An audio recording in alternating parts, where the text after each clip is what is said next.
Bonsoir mes frères et mes sœurs, je viens ce soir avec un message très important de ne pas négliger Jésus. Il a dit que la plupart du temps, ses enfants ne connaissent pas le succès. Sur terre, ils échouent, ils font des choses qui ne marchent pas. Et la plus grande erreur qu'ils font, c'est que beaucoup de gens se disent, je suis intelligent, bon, cette décision, je peux la prendre, je suis dentelle, je suis un docteur, je suis ceci, cela, un juge. Je suis un conseiller pédagogique, je suis un professeur. Et ce n'est pas tout qu'ils viennent amener à Jésus pour le consulter. Jésus a dit dans sa parole, consulte-moi dans tout ce que tu fais, je vais diriger tes pas. Et eux, ils consultent seulement dans les choses qu'ils ne comprennent, où ils ne sont pas sûrs qu'ils peuvent prendre une décision. Alors que Jésus a dit dans toute décision, consulte-moi. Ça veut dire qu'on ne doit pas prendre une décision sans chercher la face de Dieu. C'est une grande erreur, c'est très dangereux. Ça amène des problèmes, ça amène l'échec. Donc Jésus, lui, il veut nous rappeler ça, qu'on doit lui demander conseil dans tout.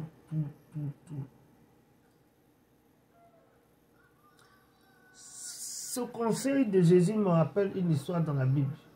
Jésus me ramène dans une histoire de la Bible, l'histoire d'un roi qui s'appelle le roi Asa. Le roi Asa était un très bon roi, très obéissant, qui a eu un royaume très stable.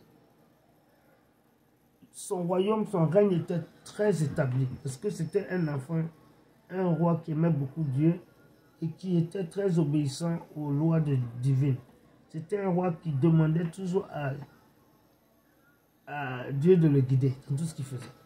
Et puis il était très obéissant.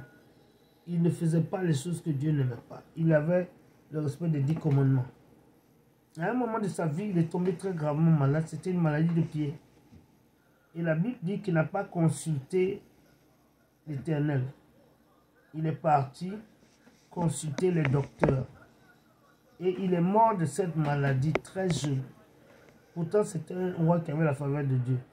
Mais Dieu n'était pas content parce qu'il n'a pas consulté Dieu. Vous voyez ce détail-là? Ça, c'est une histoire qui m'a édifié, qui m'a guidé. Quand j'ai lu ça, j'ai dit non, à partir de maintenant, je dois demander conseil de Dieu. Même quand je connais des professionnels, ou que moi-même je suis un professionnel, qui comprennent mon problème, qui peuvent résoudre mon problème. Il faut demander à Dieu de vous guider. Très important. C'est ça qui va faire que vous allez voir une différence, un succès. Vous allez connaître le succès dans votre vie. Et si vous ne demandez pas à Dieu de vous guider, c'est très grave. Maintenant, s'il y a quelqu'un, voilà le conseil de Jésus.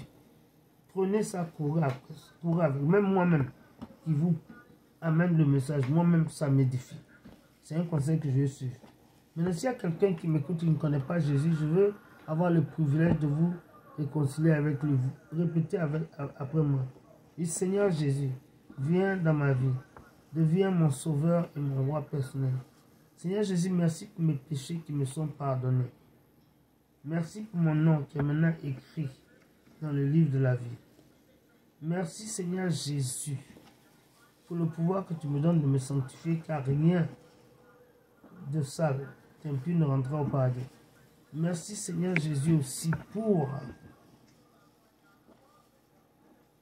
le fait qu'à partir d'aujourd'hui, tu me donnes la sagesse de te consulter dans tout ce que je fais, afin que je connaisse le succès maintenant et pour toujours. Si vous avez fait cette prière, félicitations, bienvenue dans la famille victorieuse, glorieuse de Jésus. Vous avez la victoire. C'est une prière excellente. Alors, mes bien-aimés, je vous aime, je vous embrasse, mais n'oubliez pas, celui qui vous aime le plus, c'est Jésus-Christ, car c'est lui seul qui est mort pour vos péchés.